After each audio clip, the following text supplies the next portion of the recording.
ज्ञान शक्ति समारूढ़ा तत्वमाला विभूषिता भुक्ति मुक्ति प्रदाता च तस्मै श्री गुरुवे नमः। तस्मै श्री गुरुवे नमः।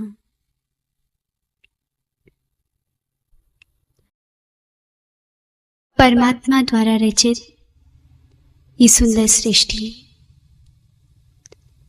कितनी अनुपम, कितनी सारगर्भित एवं कितनी प्रेरणादायक नजर आती है। और मानव यदि इस सृष्टि से चाहे तो किसी भी प्रकार की सीख को प्राप्त कर सकता है। ऐसी ही प्रभु की अनेकों रचनाएं मानव को सुंदर संदेश, सुंदर सीख दिया करती है। जैसा कि आपने आकाश में उदित होते हुए सूर्य नारायण को देखा होगा। जिस समय सूर्य नारायण इस धरती पर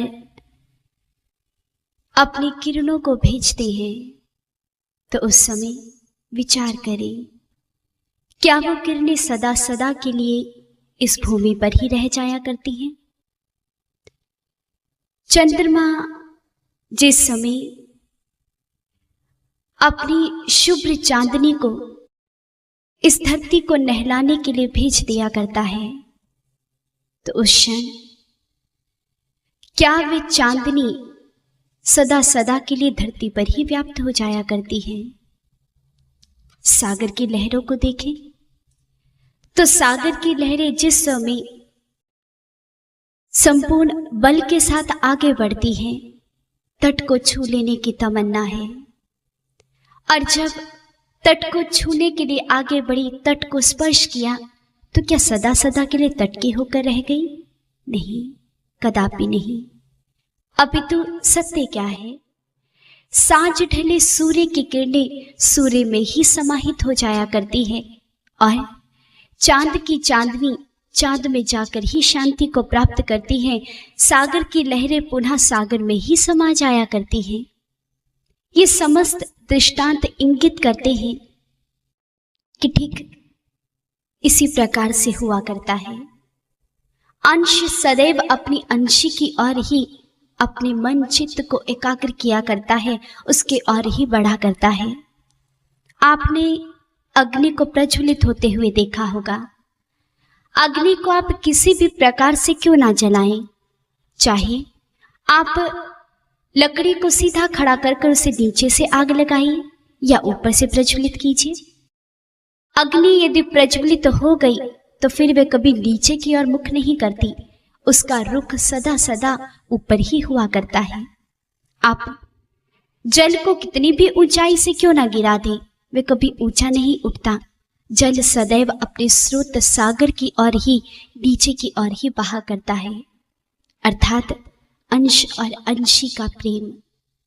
परंतु जहां हमने इतनी रचनाओं के विषय में श्रवण किया, तो वही परमात्मा द्वारा रचित एक सर्वोत्कृष्ट रचना जिसे क्राउन ऑफ द क्रिएशन कहा गया, वह कौन है? वह ये मानव, पंचभूतीय तत्वों से बना ये मानव शरीर, जिसे कि परमात्मा ने अपने सर्वोत्कृष्ट कलाकृति का नाम दे दिया। और निस्संदेह ये मनुष्य का भी परम सौभाग्य है कि उसे परमात्मा का अंश होने का सुंदर अवसर प्राप्त हो पाया। गोस्वामी तुलसीदास जी भी बताते हैं, ईश्वर अंश जीव अविनाशी, अर्थात ये मानव उस परमात्मा की कलाकृति है, उस परमात्मा की सर्वोत्कृष्ट रचना है, अर्थात इस अंश का अंशी वो ईश्वर, वो परमात्मा है। परंतु जहां सभी अंश अपने अंशी की ओर ही उद्यत हो रहे हैं, लेकिन वही हम मानव को देखें, मानव को तो अपने अंशी की तनिक भी चिंता नहीं, उसे तनिक भी उसकी याद नहीं, अर्थात परमात्मा से, ईश्वर से इंसान बेमुख हो चुका है। उसने अपने मुख को ईश्वर की ओर से मोड़ लिया और इंसान की दास्ता क्या है। किसी शायर ने बहुत सुंदर कहा कि मनुष्य किस काम के लिए आया था इस धरा पर, और उसने अपनी दास्ता यदि लिखी तो किस तरह से। एक शायर कहता है, आया था सैर करने ए मुसाफिर तू यहाँ, था सैर करके लौट जाना युक्त तुझको फिर वहां। तू सैर करना भूल कर निज घर बना कर टिक गया, कर याद अपने देश को परदेश में क्यों रुक गया। ए मानव, तुझे जागना होगा, तुझे अपने सत्य घर को याद करना होगा, क्योंकि ये दुनिया तो एक मुसाफिर खाना है, ये तो सराय है। तू चंद दिनों का मेहमान है, तुझे वापस लौट कर उस घर के भीतर जाना है। इसलिए तू उसकी संभाल कर उससे अपना परिचय स्थापित कर ले। जहां पर तुझे वापस लौट कर जाना है, अपने अंश की ओर रुख कर तूने क्यों दुनिया में अपने दिल को अटका लिया, तूने क्यों दुनिया को अपना सर्वस्व मान लिया। क्योंकि दुनिया से दिल लगाकर दुनिया से कुछ ना मिलेगा। इसलिए तू उससे याद कर जिससे तेरा लोक भी सुधर जाए और परलोक भी सुधर जाए। दुनिया से दिल लगा कर दुनिया से क्या मिलेगा। दुनिया से दिल लगा कर दुनिया से क्या मिलेगा। दुनिया से दिल लगा कर दुनिया से क्या मिलेगा।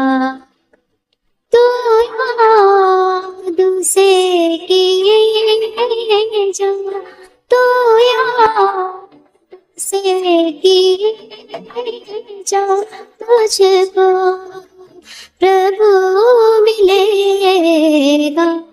दुनिया से दिल लगा कर दुनिया से क्या मिलेगा। दुनिया से दिल लगा कर दुनिया से क्या मिलेगा। स्वामी रामकृष्ण परमहंस। वे जिस समय सत्संग प्रवचनों को सुनाया करते तो उस वे एक बहुत सुंदर कथा कहा करते थे। वे कथा क्या थी? वे बताते कि एक बार एक स्त्री, उसे अपने एक संबंधी के द्वारा अपने पति की मृत्यु का हृदय विदारक समाचार प्राप्त हुआ। जैसे ही समाचार प्राप्त हुआ तो समाचार प्राप्त होते ही वे रुदन नहीं करने लग गई, अपितु उसने झट से बहुत सावधानी से अपनी नाक से नथ को उतारा और उस नथ को उतारकर वे अपने साड़ी के पल्लू में बांध लेती है। जैसे ही साड़ी के पल्लू में बांधा तो अब उसे सहेज कर रख लिया और तद उपरांत अब वे जोर जोर से रुदन करने लगी, बहुत प्रकार का विलाप करने लगी कि हाय मेरी मैया, मेरे प्राणेश्वर, मेरे प्राणा आधार, मेरे जीवन आधार चले गए। अब मैं किस प्रकार से इस दुनिया में जीवन को व्यतीत करूंगी, मैं कैसे इस दुनिया में रह पाऊंगी। बहुत प्रकार का चित्कार कर रही है, विलाप कर रही है। और साथ ही साथ इतना ही नहीं, अपितु वे धरती पर पछाड़ खाकर भी गिर जाती है, फिर भी सावधान है कि कहीं पल्लू में बंधी हुई नथ को किसी प्रकार की कोई क्षति न पहुंचे। स्वामी रामकृष्ण परमहंस जी कहते हैं कि यह हास्यपद प्रसंग हमें कुछ समझाना चाहता है कि ठीक इसी प्रकार मनुष्य को भी ईश्वर रूपी प्रेतम की चिंता कहाँ है। वे उसके लिए कहाँ रुदन करता है, कहाँ विलाप करता है, अपितु वे तो केवल और केवल मात्र संसार रूपी नथ को संभाल कर रखना चाहता है, उसे ही सहेज कर रखना चाहता है। उसे ईश्वर की याद कहा, वो तो ईश्वर को भूला पड़ा है। महापुरुष कहते हैं, नहीं कहता कि दुनिया से जुदा हो, नहीं कहता कि दुनिया से जुदा हो, पर तेरी हर श्वास में यादें खुदा हो। पर याद किसे है आज ईश्वर की? मनुष्य अपने अंश उस ईश्वर को भूल चुका है और मानो ये अपने साथ एक रोग को लेकर आया। 84 लाख योनियों से भटकता हुआ जीव अपने साथ इस तन के भीतर भी एक रोग को लेकर चला आया। अब वो रोग था विस्मरण का रोग, भूल जाने का रोग। मनुष्य भूल बैठा है, भूला ही तो हुआ है। हम देखें तो जीवन के आरंभ होने से और जीवन के खत्म होने तक मनुष्य को याद कहाँ आती है? वो भूला भटका ही तो इस संसार के भीतर फिरता है। विचार करें, जिस समय एक नन्हे से शिशु का जन्म इस धरा पर होता है, अपनी नन्ही नन्ही आंखों को खोला, सामने एक नवीन संसार को देखता है। माता पिता को देखा, बताया गया कि ये तेरे रिश्ते नाते हैं। मनुष्य उन्हीं को अपना सगा संबंधी समझ लेता है, उनसे रिश्तों की डोर को बांध लिया। भूल गया, भूल जाने की आदत कि मैं तो अभी उससे रिश्ते को स्थापित कर कर आया था, मैं यहाँ रिश्ता कैसे जोड़ सकता हूँ?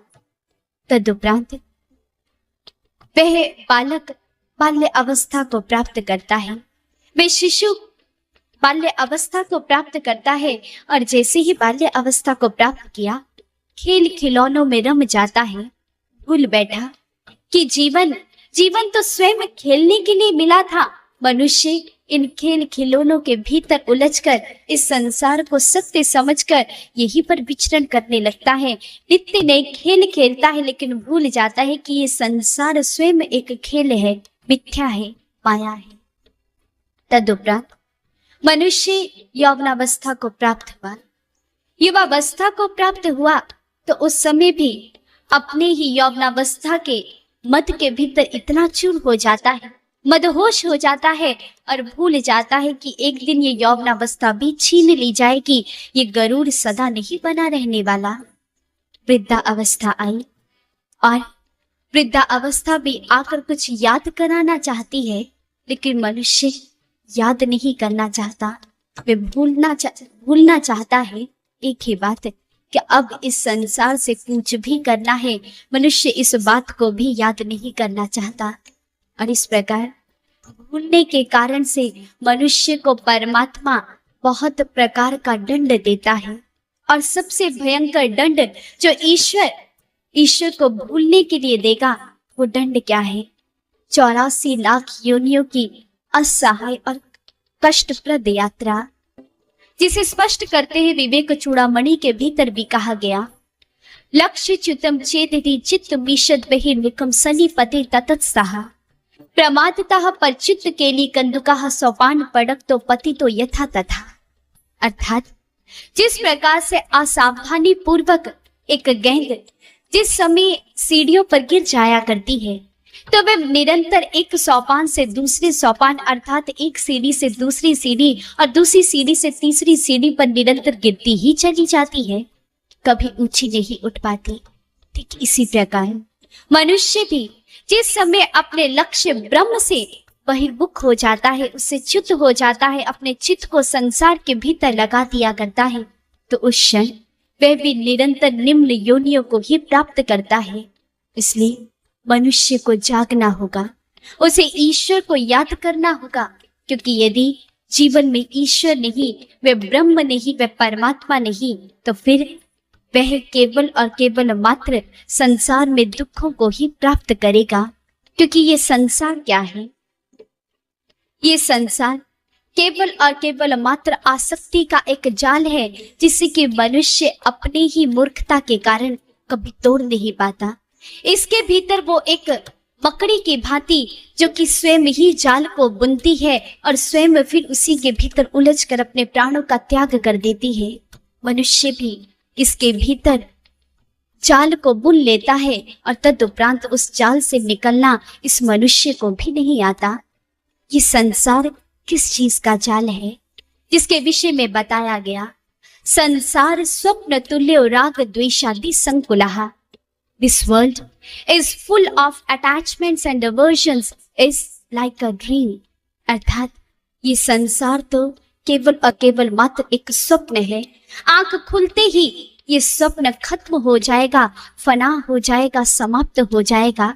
इसलिए मनुष्य को इस संसार रूपी स्वप्न से प्रीत नहीं लगानी, अपितु उसे तो चेत कर उस ईश्वर से प्रीत लगानी होगी।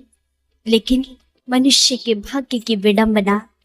स्वामी रामकृष्ण परमहंस जी बताते हैं कि घर में पुत्र नहीं, घर में दौलत नहीं, घर बार नहीं, इस प्रकार का रोना तो बहुत से लोग रोते हैं, लेकिन जीवन में ईश्वर नहीं, जीवन में भक्ति नहीं, जीवन में वैराग्य नहीं, जीवन में साधना नहीं, इस प्रकार का रोना इस संसार के भीतर कोई जीव नहीं रोता। इस कारण से ही उसे संसार के भीतर रोना पड़ता है। इसलिए मनुष्य जाग और अपने उस ईश्वर को याद कर, क्योंकि ना दौलत से, ना दुनिया से, ना घर को आबाद करने से तसल्ली दिल को मिलती है, खुदा को याद करने से, खुदा को याद करने से। दौलत हो या हुकूमत, ताकत हो या जवानी, दौलत हो या हुकूमत, ताकत हो या जवानी, हर चीज मिटने वाली, हर चीज जानी, हर चीज मिटने वाली, हर चीज जानी, हर चीज आनी जानी, ये सब जरूर एक दिन मिट्टी में जा मिलेगा, ये सब जरूर एक दिन मिट्टी में जा मिलेगा। तो याद से की जा, तो याद से की जा, तुझको प्रभु मिलेगा, दुनिया से दिल लगा कर, दुनिया से क्या मिलेगा, दुनिया से दिल लगा कर, दुनिया से क्या मिलेगा। बालक जिस समय अबोध अवस्था के भीतर होता है तो उसे वो मिट्टी से खेल को खेला करता है, और इस खेल को खेलते खेलते वह मिट्टी के बहुत प्रकार के खिलौनों का निर्माण करता है। मिट्टी का हाथी बनाया, मिट्टी का घोड़ा बनाया, मिट्टी का मकान बनाया। लेकिन वह बालक सजग है, जानता है कि जिस समय खेल समाप्त हो जाएगा तो क्षण करना क्या है। जैसे ही खेल समाप्त होता है वह बालक झट से जानता है कि ये मिट्टी की चीजें हैं, सत्य नहीं है।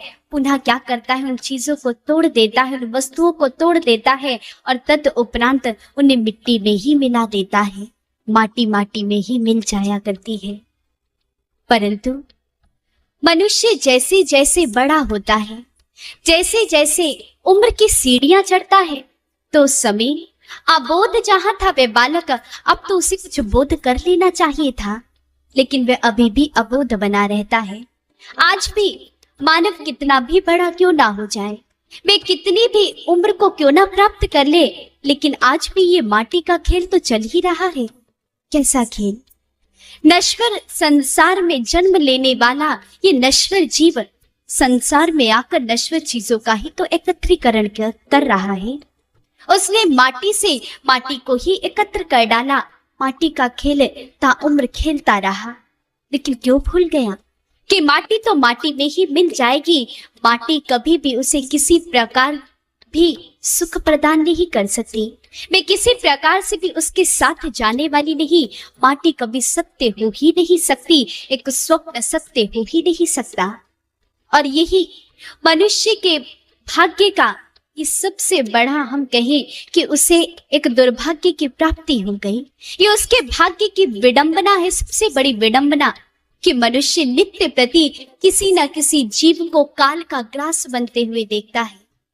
मैं देखता है कि मनुष्य इस संसार से जिस समय कुछ करता है तो उस क्षण व्यक्ति अपने साथ कोई ऊंचे से ऊंचा महल लेकर नहीं जाता। एक व्यक्ति चाहे कि वह अपने साथ छोटी सी सुई को लेकर चला जाए तो ये भी संभव नहीं। मनुष्य इस संसार से किसी प्रकार से भी कुछ नहीं ले जा सकता। यहाँ तक कि महापुरुष कहते हैं कि ये तन जो मनुष्य अपने साथ लेकर आया, ये तन भी यही छूट जाता है। तो क्या चाहेगा मनुष्य के साथ? लेकिन मनुष्य फिर भी भूला भटका बैठा है। फिर भी उसे याद नहीं आती कि मुझे क्या समेटना था, मुझे क्या सहेज कर रखना था, मुझे किस चीज को एकत्र कर कर रखना था। हाँ, मनुष्य के भीतर बहुत लालच है, बहुत लोभ है, बहुत कुछ एकत्र कर लेने की उसके भीतर भावना है, बहुत कुछ समेट लेने की उसके भीतर भावना है। परंतु क्या समेटा इस संसार के भीतर? केवल और केवल मात्र संसार को। लेकिन वही यदि हम महापुरुषों के जीवन की दृष्टिपात करें तो महापुरुषों का जीवन कैसा है? एक कथा कहते हैं कि एक बार एक संत जो कि एक कुटिया के भीतर निवास किया करते थे, उनके साथ उनका एक शिष्य भी हुआ करता था। वे शिष्य गुरुदेव के चरणों के सानिध्य में वहीं पर रहता, उनके साथ ही जीवन यापन किया करता। और संत जो कि नित्य प्रति सत्संग विचारों को प्रदान किया करते, तो वहीं वहां पर आने वाले श्रद्धालु गण महात्मा जी के लिए भेंट स्वरूप कुछ दान दक्षिणा भी चढ़ा जाया करते। जैसे ही धन संपदा के अंबार लग जाते तो श्रद्धालु गणों के जाने के पश्चात महात्मा गण उस धन राशि को उठाते और उसे उठाकर गरीबों के भीतर दान कर दिया करते।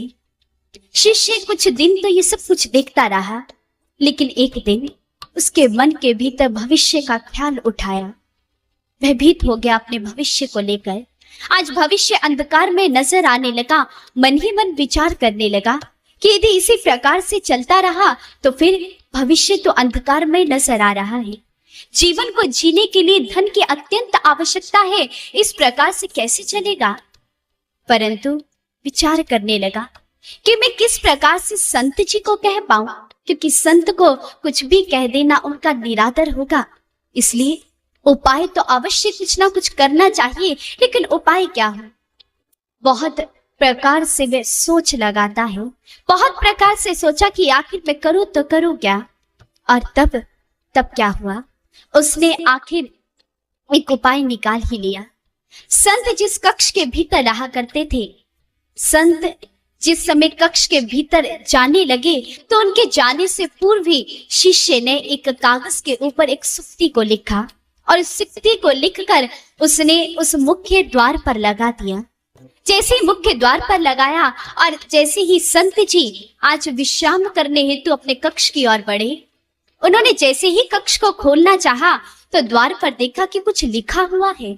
उन्होंने पढ़ा, क्या लिखा था उस पर?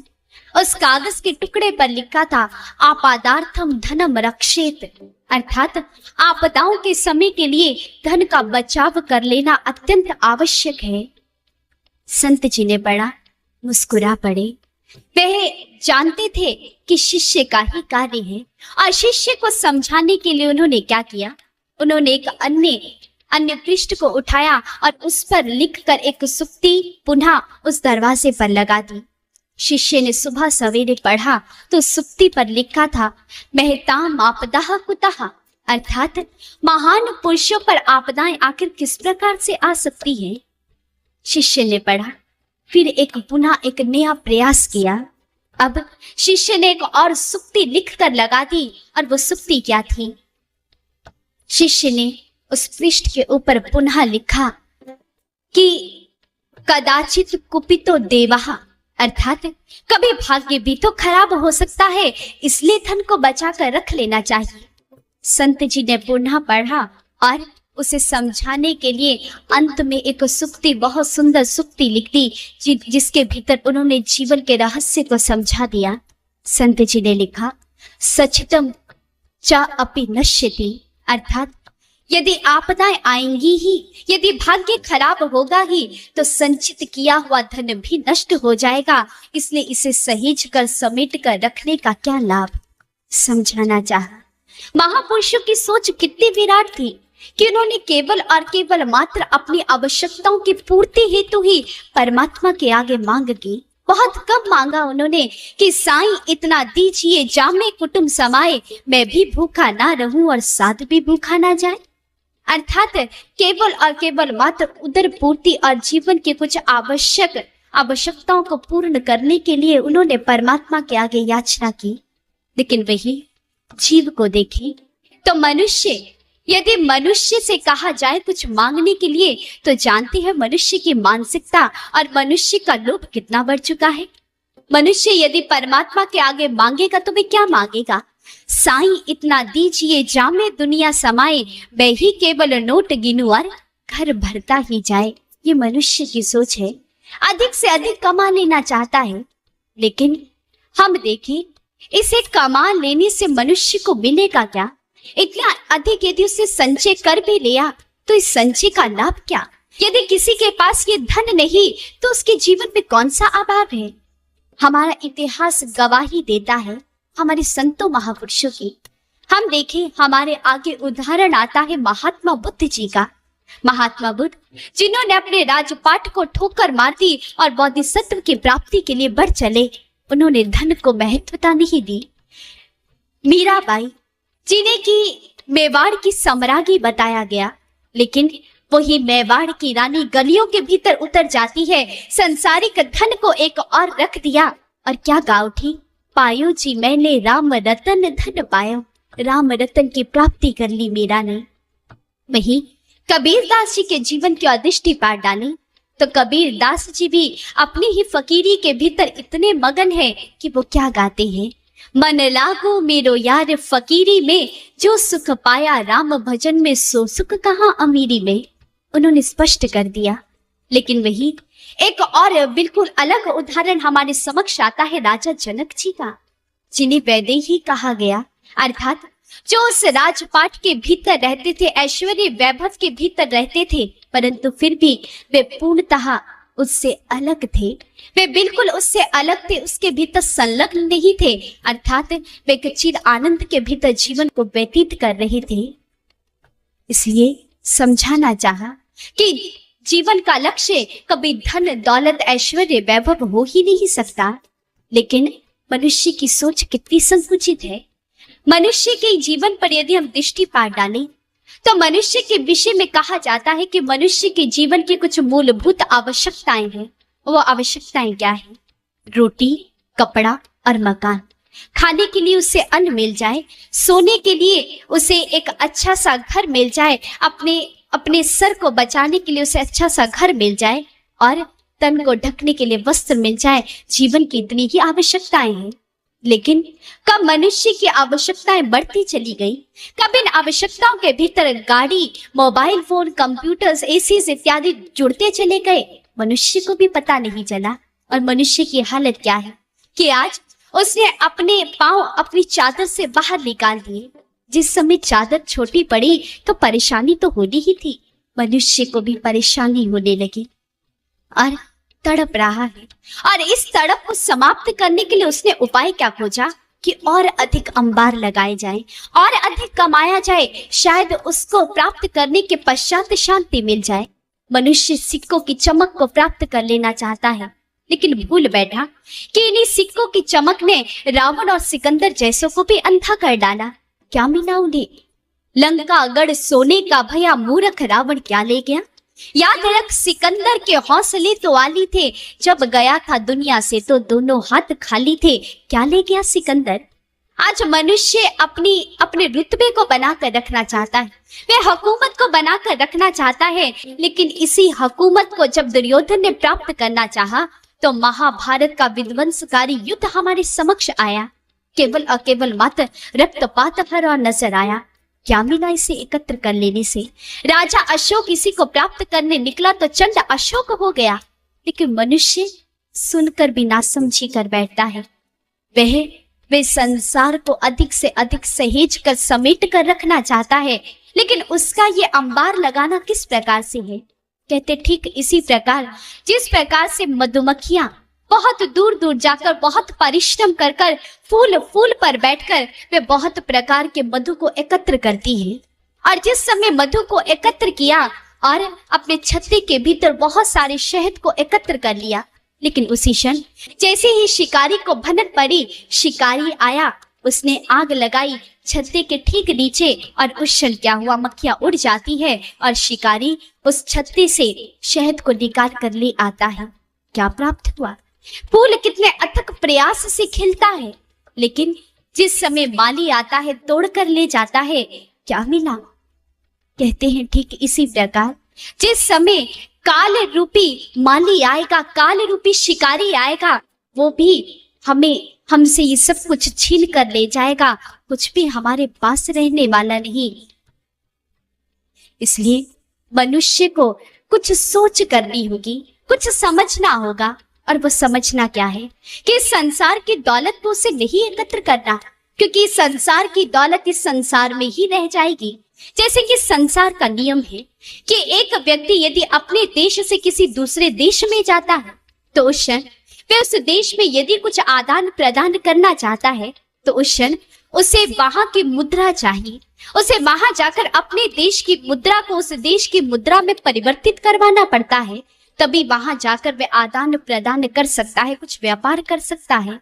ठीक इसी प्रकार जिस प्रकार से इस देश की मुद्रा दूसरे देश में नहीं चल सकती, तो इस संसार की दौलत उस संसार में कैसे चल सकती है? मनुष्य को सोचना होगा, उसे उस दौलत को सहेज कर रखना होगा जो दौलत उसे परमात्मा ने दी। कौन सी दौलत? हम विचार करें तो परमात्मा ने भी उसे दौलत दी थी, श्वासो रूपी दौलत। उसे उसका व्यापार करना था, लेकिन मनुष्य क्या करता है? इस तन को प्राप्त करके, इस हीरे को प्राप्त करके मनुष्य भूल बैठता है, भूल जाता है। क्या भूल गया कि ये तन भी एक दिन समाप्त हो जाएगा। कहा इस तन के विषय में, What is your life? It's just like a vapor that appears for some time and then vanishes away. Any time, कभी भी समाप्त हो जाने वाला है। इसलिए मनुष्य को जागना होगा। उसे 206 हड्डियों की इस इमारत, 72 करोड़ और 72 लाख नारियों की इस तंत्र से इसे कुछ प्राप्ति करनी होगी। और वो प्राप्ति क्या है? उसे ईश्वर को याद करना होगा। और यदि उसने ईश्वर को याद नहीं किया तो फिर हश्र क्या होगा, परिणाम क्या होगा?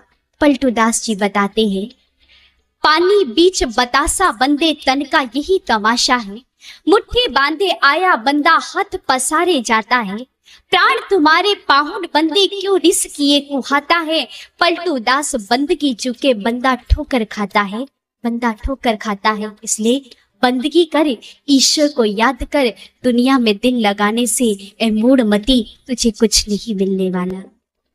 आता नहीं पलट कर गुजरा हुआ ज़माना, आता नहीं पलट कर गुजरा हुआ ज़माना। क्या का भरोसा, क्या मोह का ठिकाना, क्या ख्वाब का भरोसा, क्या मौत का ठिकाना, क्या मौत का ठिकाना। यूं जिंदगी गवा कर क्या फायदा मिलेगा। यूं जिंदगी गवा कर क्या फायदा मिलेगा। तो याद से की जा, तो याद से की जा, तुझको प्रभु मिलेगा दुनिया से दिल लगा कर, दुनिया से क्या मिलेगा, दुनिया से दिल लगा कर, दुनिया से क्या मिलेगा। आदि गुरु शंकराचार्य जी अपनी वाणी में बहुत सुंदर कहते हैं, दिन यामिनो सायं प्रातः शिशिर वसंतो पुनरायातः कालः क्रीडति गच्छति आयु। अर्थात दिन और रात, सायंकाल और प्रातः काल, पतझड़, बसंत, इस प्रकार से समय खेल खेलता चला जाता है और आयु समाप्त होती चली जाती है, क्योंकि समय को एक प्रवाहमान नदी के समान बताया गया। प्रवाहमान नदी की धारा है समय, क्योंकि जो धारा आगे बह गई, जो जल आगे बह गया, उसे पकड़ पाना बहुत मुश्किल कार्य है। समय भी, मानो समय के पल भी अपने साथ पंखों को लगाकर रहते हैं, क्षण भर में उड़ने को तैयार है। कोई चाहकर इन्हें पकड़ नहीं सकता यदि ये उड़कर चले गए, क्योंकि किसी ने बहुत सुंदर कहा कि ये समय एक पंछी है, तुझे नहीं खबर शायद, ये समय एक पंछी है, तुझे नहीं खबर शायद, जहां से उड़कर जाता है वहां वापस नहीं आता। ये समय है, और जिस व्यक्ति ने इस समय की कदर कर ली, समय भी उसी की कदर किया करता है। जो समय की कदर नहीं करता तो उसके हाथ में केवल और केवल मात्र पछतावा रह जाया करता है, जैसा पछतावा रावण को रहा। कहते हैं कि जिस समय भगवान श्री राम रावण के नाभि कुंड के भीतर तीर को लगाते हैं, तो क्षण वे लखन को राक्षस राज रावण के पास शिक्षा लेने के लिए भेजते हैं। वहां पर रावण उन्हें बहुत सुंदर सीख देता है, और कहीं ना कहीं ये शिक्षा आज मनुष्य के लिए भी बहुत अधिक महत्वपूर्ण है। रावण ने क्या समझाया? वे कहता है कि हे लखन, मैं तुम्हें यही शिक्षा देना चाहता हूँ कि आज के कार्य को कभी कल पर मत छोड़ना, क्योंकि कल कभी नहीं आया करता।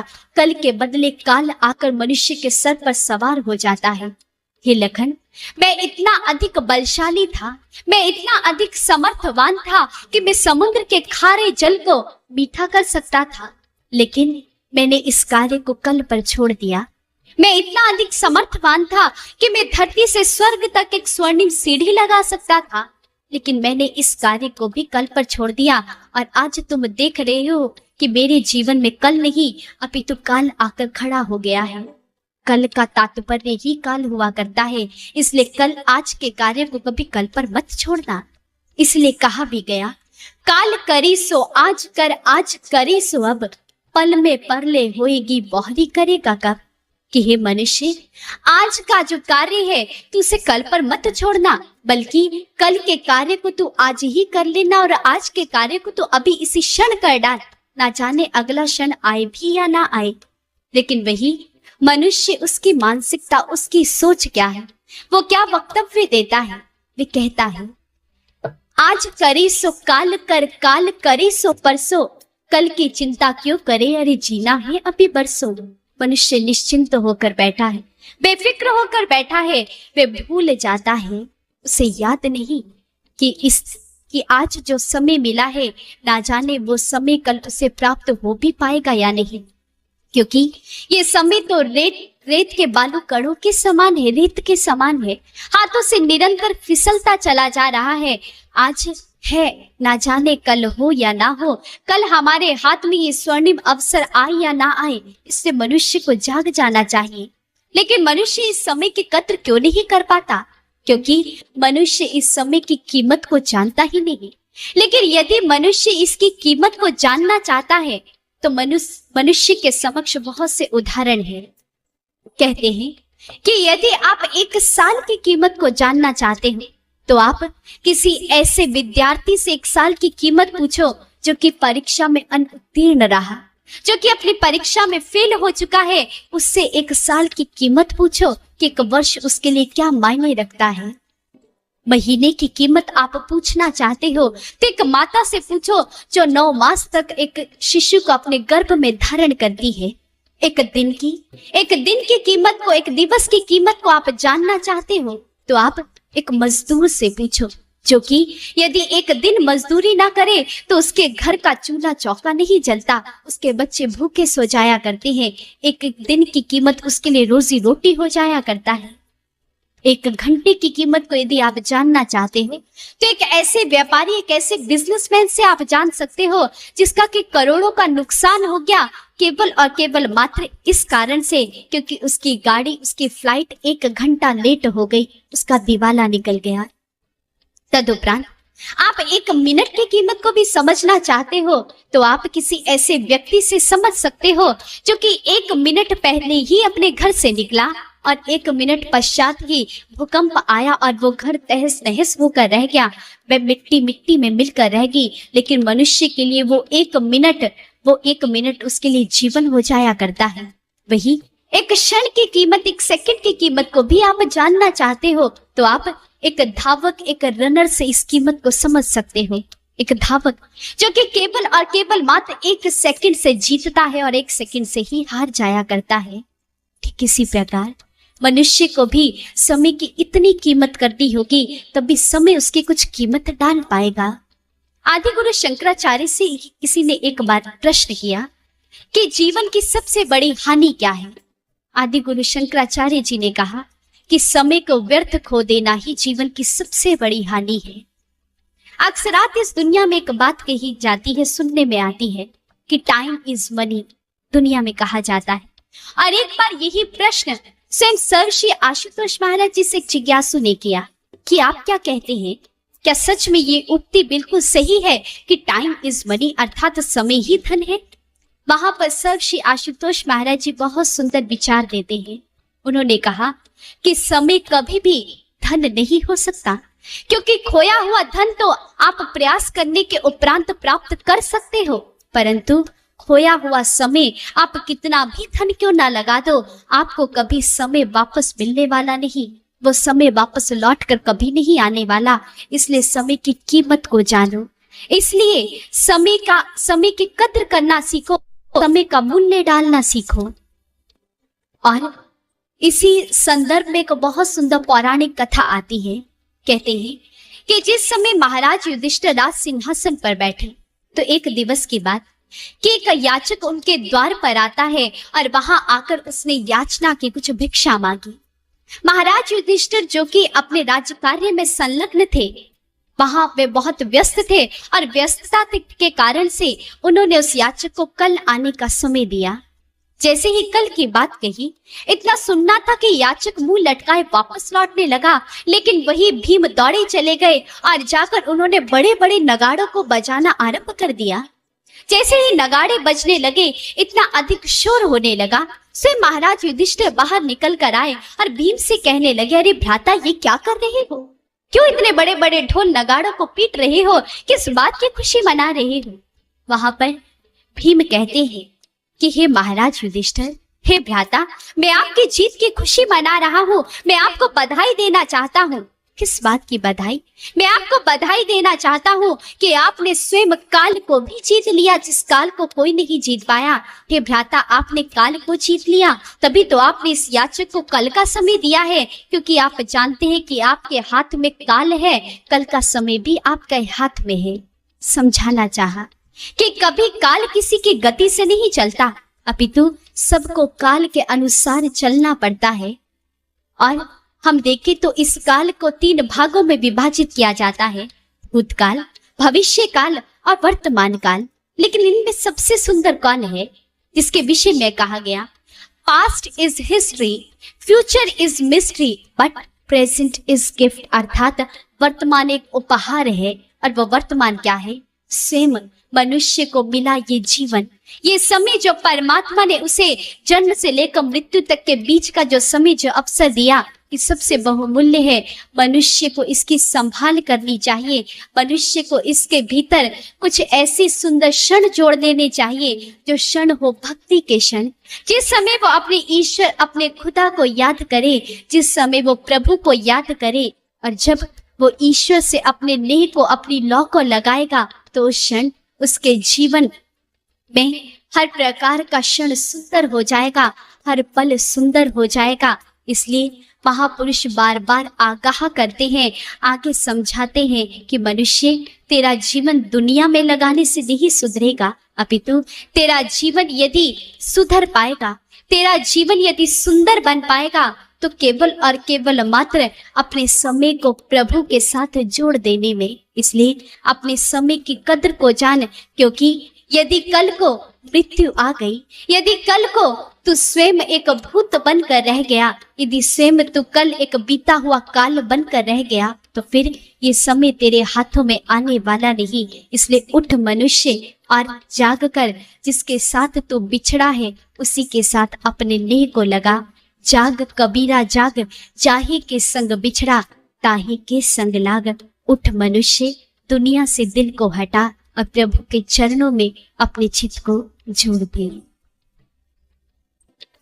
गुरु ज्ञान के सहारे भक्ति का राज पाले, गुरु ज्ञान के सहारे भक्ति का राज पाले, सतगुरु शरण में आकर जीवन सफल बना ले, सतगुरु शरण में आकर जीवन सफल बना ले, जीवन सफल बना ले। तेरी जिंदगी का मकसद तुझको कभी मिलेगा, तेरी जिंदगी का मकसद तुझको कभी मिलेगा। तो याद से की जा, तो याद से की जा, तुझको प्रभु मिलेगा। दुनिया से दिल लगा कर, दुनिया से क्या मिलेगा, दुनिया से दिल लगा कर, दुनिया से क्या मिलेगा। श्रुतियों में कहा गया, दुर्लभो विश्व त्यागो, दुर्लभम तत्व दर्शनम, दुर्लभा सहजावस्था सद्गुरुम करुणाम बिना। अर्थात संसार के असत्यता को जानने के पश्चात भी एक जीव यदि विषयों से अपने मन को हटाना चाहे तो वह एक असंभव कार्य है। कदापि मनुष्य इस बात में सफल नहीं हो सकता कि वह अपने बलबूते पर विषयों से चित्त को हटा ले, क्योंकि मनुष्य की स्थिति किस प्रकार से है, मानो जिस प्रकार से दलदल में फंसा एक व्यक्ति वह दलदल से स्वतः बाहर नहीं निकल सकता। वह उस दलदल के भीतर फंसा हुआ चिल्ला सकता है, वह वहां पर सहायता की मांग कर सकता है, परंतु अपने बलबूते पर वह बाहर नहीं आ सकता। उसे किसी बाहर खड़े व्यक्ति की आवश्यकता है। आपने इतिहास में नाम सुना होगा अभिमन्यु का, जो कि चक्रव्यूह के भीतर फंस जाता है। लेकिन कारण क्या रहा कि वह चक्रव्यूह में प्रवेश करना तो जानता था, परंतु उस चक्रव्यूह को भेदना, उस चक्रव्यूह से बाहर आना नहीं जानता था। आज का मनुष्य भी मानो अभिमन्यु ही हो चुका है। वो विषयों के भीतर फंसना जानता है, लेकिन उन विषयों से निकला कैसे जाए, कैसे उबर कर उनसे बाहर आया जाए, एक मनुष्य नहीं जानता। और मनुष्य की आज स्थिति क्या हो चुकी है, आज मनुष्य की हालत क्या हो चुकी है, एक शायर बहुत सुंदर तरीके से बयान करता है। मैं और मेरा खुदा एक ही घर में बसते हैं। मैं और मेरा खुदा एक ही घर में बसते हैं, पर ये और बात है कि मिलने को भी तरसते हैं। क्या खूब कहा। कहने वाले ने तो बहुत सुंदर कह दिया कि सच में आत्मा और परमात्मा तो इस शरीर के भीतर ही है, लेकिन फिर भी मिलने को तरसते हैं। कभी ताउम्र कभी तारुफ नहीं हो पाया, मुलाकात नहीं हो पाई, परिचय नहीं हो पाया। लेकिन क्या यही सत्य है? क्या कभी मनुष्य उस ईश्वर से मिल नहीं सकता? क्या कभी एक जीव आत्मा उस परमात्मा से मिलन नहीं कर सकती? क्या कभी परमात्मा का साक्षात्कार उसके जीवन में संभव ही नहीं? चलिए हम इस बात को एक वैज्ञानिक नियम के अनुसार समझते हैं। आप सभी जानते होंगे कि जिस समय हाइड्रोजन और ऑक्सीजन को मिलाया जाता है तो हमें पानी की प्राप्ति होती है। 2H2 plus O2 is equal to 2H2O, अर्थात हमें पानी की प्राप्ति हो गई। लेकिन क्या केवल और केवल मात्र हाइड्रोजन और ऑक्सीजन के परमाणुओं को मिला देने से ही पानी की प्राप्ति हो जाया करती है? जी नहीं। जिस समय हाइड्रोजन और ऑक्सीजन को मिलाया जाता है तो उन दोनों के बीच में से विद्युत को गुजारा जाता है, इलेक्ट्रिसिटी को पास किया जाता है, उस क्षण पानी बन पाता है। ठीक इसी प्रकार जिस प्रकार से विद्युत रूपी ऊर्जा चाहिए हाइड्रोजन और ऑक्सीजन के परमाणुओं को मिलाने के लिए, ठीक इसी प्रकार गुरु रूपी शक्ति चाहिए आत्मा और परमात्मा का मिलन करवाने के लिए। जीवन में गुरु की अत्यंत आवश्यकता है। आप गुरु की आवश्यकता को ठुकरा नहीं सकते। आप चाहे कि आपका दिल दुनिया से हट जाए, नहीं संभव है। जब तक हमारे पास उस चक्रव्यूह को भेदने की युक्ति नहीं होगी, आप कैसे चक्रव्यूह से बाहर आ पाएंगे? आवश्यकता है कोई ऐसा संत, कोई ऐसा महापुरुष हमारे जीवन में आए जो हमें उस लक्ष्य को भेदने की युक्ति बताए। और गुरु की इसी नितांत आवश्यकता को देखते हुए कबीरदास जी ने बहुत सुंदर कहा, गुरु बिन ज्ञान ना उपजे, गुरु बिन मिले ना मोक्ष, गुरु बिन लखे ना सत्य को, गुरु बिन मिटे ना दोष। गुरु की अत्यंत आवश्यकता है। चलिए इसे हम नारद जी के चरित्र के माध्यम से समझते हैं। कहते हैं नारद जी जिनके मुख पर सदा सदा हरि का नाम रहा करता, उनके होठों पर केवल और केवल मात्र नारायण नारायण की धुन ही सजा करती थी। उनकी वीणा यदि बोल बोला करती तो केवल और केवल मात्र नारायण श्रीमन नारायण, नारायण श्रीमन नारायण, यही उनका जीवन बन चुका था। लेकिन वही नारद जी जो कि नित्य प्रति प्रभु के मुखारविंद सत्संग प्रवचनों को श्रवण किया करते थे, स्वयं अपने श्री हरि के मुख से वे दिव्य वचनों का आनंद लिया करते थे। लेकिन एक दिवस की बात, नारद जी जिस क्षण बैकुंठ धाम से प्रभु के मुखारविंद ही वचनों को श्रवण कर वापस लौट रहे थे, तो उसी क्षण नारद जी जैसे ही उस बैकुंठ से बाहर आए तो नारद जी ने क्या देखा कि प्रभु शीघ्र अतिशीघ्र आते हैं और उन्होंने सेवकों को आज्ञा दी कि शीघ्र अतिशीघ्र इस मिट्टी को यहाँ से उखाड़ कर फेंक दिया जाए, चट से स्थान को लिपवा दिया जाए। और जैसे ही आज्ञा मिली तो वहां पर सेवक प्रभु की इस आज्ञा की पालना करने लगे। नारद जी को मन ही मन बहुत ग्लानि होती है और उस क्षण नारद जी वापस लौट कर आए श्री हरि के पास और आकर प्रभु के आगे एक प्रश्न रखा, हे हरि आपने ऐसा क्यों किया? आपके इस कृत्य को देखकर मेरे हृदय को बहुत अधिक ठेस लगी है। नारायण आपके इस कृत्य के पीछे कारण क्या है? वहां पर नारायण मुस्कुरा पड़े और कहने लगे, नारद जी केवल मात्र एक कारण है कि आपने अपने जीवन में एक नियम को लागू नहीं किया। नारद जी ने प्रश्न रखा, कौन सा नियम? वहां पर स्वयं श्री हरि कहते हैं कि नारद जी आपके जीवन में किसी गुरु का आगमन नहीं है, आपने किसी गुरु के सानिध्य को प्राप्त नहीं किया। इससे नारद जी निगुरा होना तो स्वयं में एक बहुत बड़ा अभिशाप है। आप अपवित्र है, क्योंकि एक निगुरा व्यक्ति अपवित्र हुआ करता है। गुरु तो जीवन का नियम है, इसलिए आपको उसे लागू करना होगा। और तत्पश्चात वर्णन आता है कि नारद जी गुरु की शरण में पहुंचते हैं, सनत कुमार जी की शरण में पहुंचे और श्री हरि का दर्शन अपने ही भीतर किया। विचार करें कि जब नारद जी जैसे परम ज्ञानी पुरुष को भी गुरु की आवश्यकता हो सकती है तो एक मनुष्य को क्यों नहीं?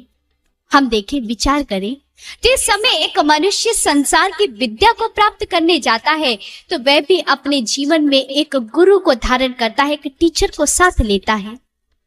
आपने देखा होगा कि जिस समय एक छोटा सा शिशु बाल्य अवस्था में अपना पहला कदम बढ़ाना चाहता है, चलकर देखना चाहता है, तो उस समय माता उसकी गुरु बन जाती है। जब वो एक कदम को चलकर देखना चाहता है इस संसार के भीतर, तो उसे गुरु की आवश्यकता है। तो जिस समय वो जीवन के पथ पर चलना चाहता है, जिस समय वो भक्ति रूपी मंजिल को प्राप्त कर लेना चाहता है, तो क्या उस क्षण उसके जीवन में गुरु की आवश्यकता नहीं, नितांत आवश्यकता है, परम आवश्यकता है। जिस प्रकार से हम देखें, यदि माता पिता कितने भी पढ़े लिखे क्यों ना हो, चाहे वे पीएचडी करके भी क्यों ना बैठे हो, लेकिन जिस समय बच्चे की शिक्षा की बात आती है तो क्षण माँ बाप ये नहीं कहते कि हम इसे घर में ही पढ़ा लिखा लेंगे, अपितु वे उसे किसी टीचर की शरण में भेजते हैं। ठीक इसी प्रकार जीवन में गुरु एक नितांत आवश्यक नियम है। कोई व्यक्ति इसका अपवाद नहीं बन सकता। हमें जीवन में गुरु करना ही होगा। हमें अपनी जीवन रूपी नौका पर गुरु को सवार करना ही होगा, क्योंकि गुरु जब तक इस नौका पर आकर विराजमान नहीं होगा तब तक हम अपनी जीवन नौका को भव से पार नहीं लगा सकते। परंतु जिन्होंने ऐसा प्रयास किया, ऐसी कोशिश की, तो उनका हश्र क्या हुआ। बहुत सुंदर कहा, कश्ती चली समंदर में मुसाफिर सवार थे, एक नहीं दो नहीं देखने में हजार थे, ना था वहां मल्लाह ना किसी को उसका ख्याल था, अपने ही हाथों में लिए चप्पू सवार थे। आया हवा का झोंका कश्ती डूबो गया, मल्लाह बिना हर एक शख्स अपनी हस्ती को खो गया। ये हश्र हुआ करता है, क्योंकि जीवन में सद्गुरु को धारण करना परम आवश्यक कहा गया, क्योंकि जब वो आदि शक्ति, वो ईश्वरीय शक्ति भी इस धरा पर आई तो वो भी इस नियम को अपने जीवन में लागू करती है। बहुत सुंदर बताया, राम कृष्ण ते को बड़े दिन भी तो गुरु कीन, तीन लोक के नायका गुरु आगे अधीन। वो भी गुरु की चरण रज को अपने मस्तक पर धारण किया करते हैं। आप और हम इसका अपवाद नहीं बन सकते। लेकिन कौन सा गुरु, किस सदगुरु की बात की, क्या आवश्यकता है गुरु की, ये तो हमने जान लिया, लेकिन कौन सा गुरु जीवन में चाहिए। बताया गया हमारे शास्त्रों के भीतर, अंतस्थ सच्चिदानंद साक्षात्कारम सुसाधे यो आस्वीप गुरु प्रोक्ता परो नामधर स्मृतः। अर्थात जो एक जीव के अंतस्थल के भीतर ही सच्चिदानंद साक्षात्कार करवा दे, उस परमात्मा के असल स्वरूप का, उस परम ज्योति का दर्शन करवा दे, केवल और केवल मात्र वही गुरु कहलाने का हकदार है। अन्यथा सब केवल और केवल मात्र नाम के ही गुरु हैं। गुरु की पहचान हमने प्राप्त की, लेकिन आज हमें कुछ ऐसे भी गुरु मिल जाया करते हैं, कुछ ऐसे भी संत मिल जाया करते हैं जिनके पास युक्ति नहीं है प्रभु दर्शन की, लेकिन फिर भी वे मना नहीं करते, फिर भी वे शिष्य बना लिया करते हैं। उन्हें अच्छा मार्गदर्शन तो देते हैं, बड़े बड़े व्याख्यान तो देते हैं, बड़े बड़े तर्क दे दिया करते हैं, लेकिन ईश्वर दर्शन की युक्ति उनके पास नहीं। जैसे कहते हैं कि एक बार की बात कि एक राजन के मन में, एक राजा के मन में ईश्वर दर्शन की चाह उठी और निस्संदेह ये भार राज पुरोहित पर आ गया। जैसे ही राज पुरोहित को ज्ञात हुआ कि राजन प्रभु का दर्शन करना चाहते हैं, तो उसकी तो सिट्टी पिट्टी गुम हो गई। क्यों? क्योंकि प्रभु दर्शन उससे स्वयं तो क्या, उसकी पिछली 7 पीढ़ियों तक ने नहीं किया था, तो वो राजन को दर्शन कैसे करवा सकता था। चिंतित होने लगा, लेकिन साथ ही साथ वे बहुत चतुर नीतिज्ञ था। वे जानता था कि राजन को किस प्रकार से उलझाया जा सकता है, किस प्रकार से युक्ति का प्रयोग कर मैं इस समस्या से बाहर आ सकता हूँ। और उस क्षण उस पुरोहित ने क्या किया, राजा के समीप पहुंचा और राजन को कहने लगा, राजन मुझे ज्ञात हुआ कि आप प्रभु का दर्शन करना चाहते हो, बहुत अच्छी बात है, बहुत शुभ संस्कार जागृत हुए हैं। और राजन इसके लिए आपको कल मध्याह्न तक इंतजार करना होगा, प्रतीक्षा करनी होगी। राजन मान जाते हैं। अगली दोपहरी, अगली मध्याह्न राजन को लेकर राज पुरोहित राजदुर्ग की छत पर चले गए।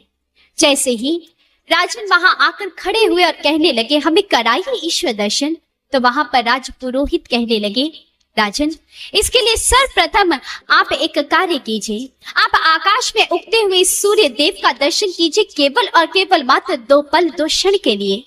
राजन झट से मान जाते हैं और उन्होंने अपने नेत्रों को खोला और सूर्य नारायण का दर्शन करने लगे। लेकिन ये क्या, सूर्य का तेज इतना था कि राजन अब उनकी आंखें चौंधिया जाती है, वे उनका दर्शन नहीं कर पाते। झट से नेत्रों को नीचे कर लिया और कहने लगी कि ये संभव नहीं कि मैं इसका दर्शन कर पाऊं।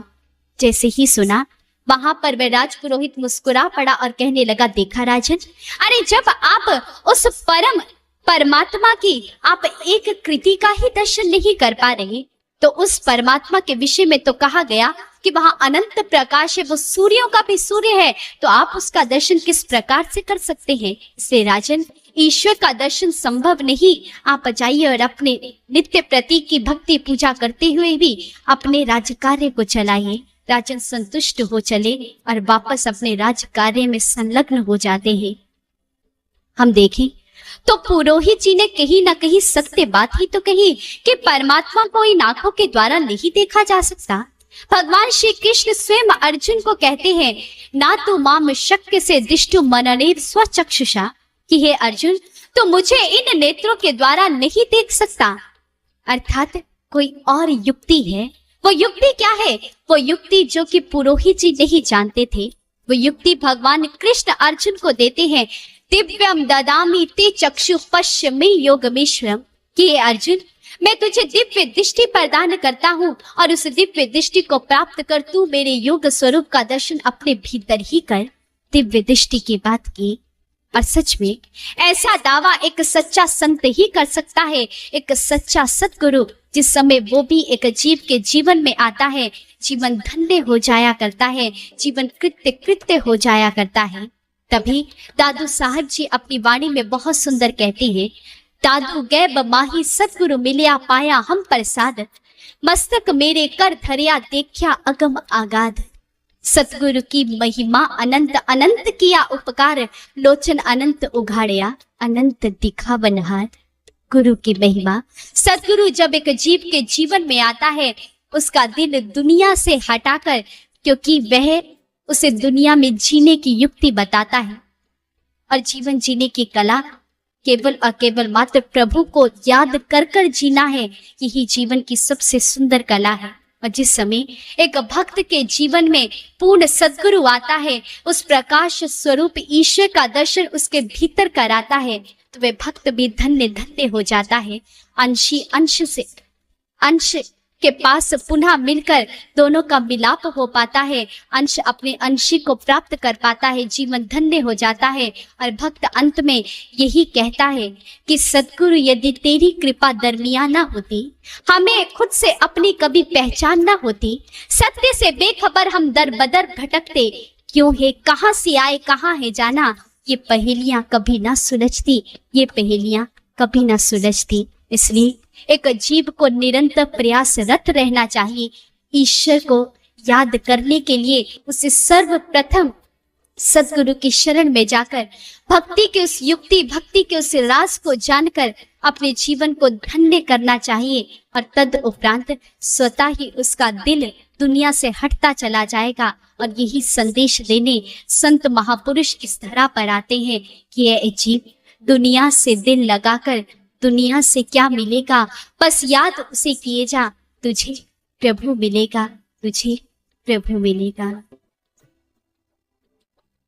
दुनिया से दिल लगा कर दुनिया से क्या मिलेगा, दुनिया से दिल लगा कर दुनिया से क्या मिलेगा, तो याद से किए जा, तो याद से किए जा, तुझको प्रभु मिलेगा, दुनिया से दिल लगा कर दुनिया से क्या मिलेगा, दुनिया से दिल लगा पर दुनिया से क्या मिलेगा।